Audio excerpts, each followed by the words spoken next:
You ever sit down to watch a grand new movie and get this weird feeling of déjà vu? Like you've seen this all before, right? The same hero, a plot that feels a little too familiar, a world you've definitely visited before. Well, I'm here to tell you, you are not imagining it. That feeling is very, very real, and it's pointing to something huge happening in the way we make movies. So let's get into it. Yeah, that feeling, it's not just a hunch. It's backed up by some, honestly, staggering numbers.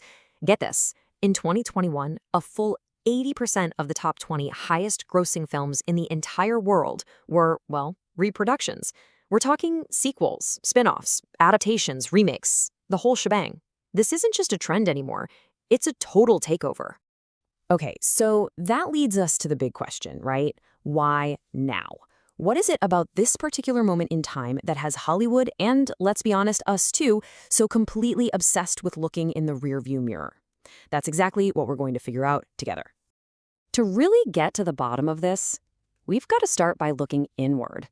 See, the first piece of this whole puzzle isn't about Hollywood executives or box office numbers. Nope. It's about our own psychology and this deep, deep craving we all seem to have for the past. And the engine that's driving all of this is, of course, nostalgia. You know that feeling? That warm, kind of bittersweet ache for a time gone by?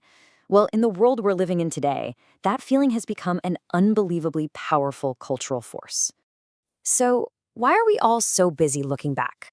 Well, think about it. The world can feel pretty shaky, right? With all the economic uncertainty and constant change, looking to the past offers a real sense of comfort. It's a form of escapism. For a lot of us, it's even a way to cope with everything that's happened in recent years, a way to find a little bit of solid ground when the present feels, well, overwhelming.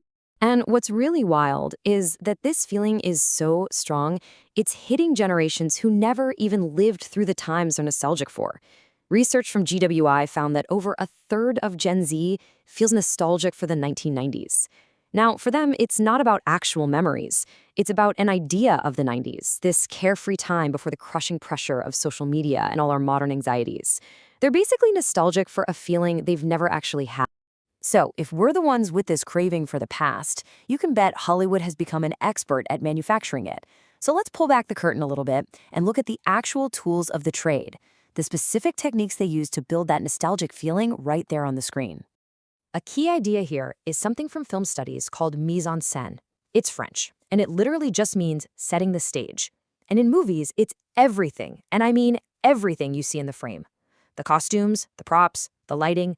It's the filmmaker's entire toolkit for building a world, and maybe more importantly, for building a feeling.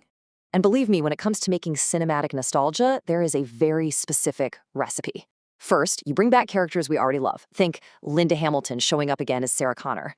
Then, you rehash the same basic story beats. You know, just look at how Jurassic World is almost a beat-for-beat echo of the original. And then, you just sprinkle in some recycled dialogue, you hit those iconic musical cues, and maybe you even recreate entire scenes. It's a formula, and it's designed to give us that maximum emotional punch, which, for a studio, means a guaranteed hit. And it gets even deeper than that. Some filmmakers, like Quentin Tarantino, they use this technique called deliberate archaism. They don't just show us the past, they kind of fetishize the technology of the past.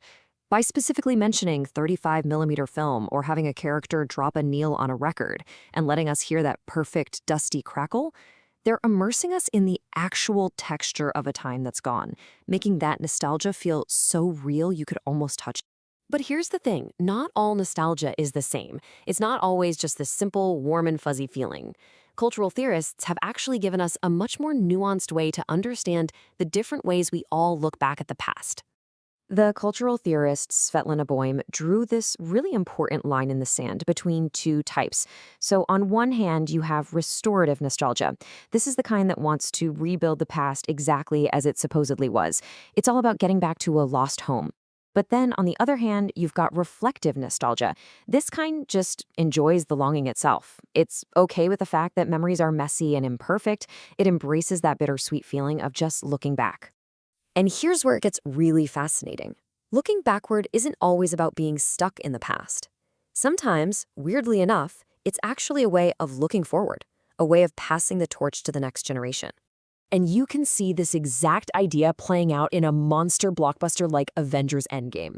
All that nostalgic weight from Captain America's entire journey, it's all used in that one moment to give his shield to Sam Wilson.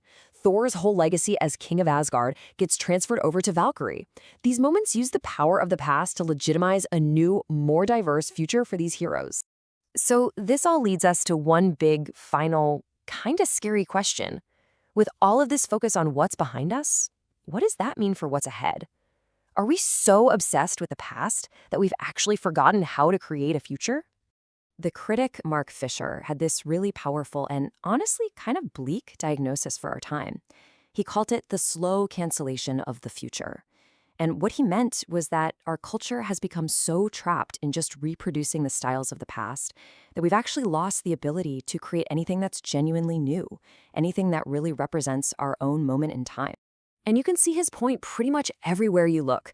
I mean, as all these streaming services are battling it out for our subscriptions, what do they rely on? Proven hits, reboots, reunions, remakes. It can really start to feel like our whole cultural world is just a repackaged, endlessly repeating playlist of what's already come before. But there is another way to look at it. Maybe this isn't stagnation. Maybe it's reflection. Maybe adapting old stories gives us a chance to hold them up against our ideals today. Remakes of old movies and shows can become a kind of mirror, a place where we can see just how much our ideas about things like gender roles have changed since the originals first came out. So it's less about being stuck and more about having a conversation with our past. And that leaves us with one last really crucial thing to think about. If our most popular culture today is just a giant mirror reflecting the past, what new, original stories are we actually creating right now that a future generation is going to look back on with that same wistful, sentimental longing? What's going to be their nostalgia?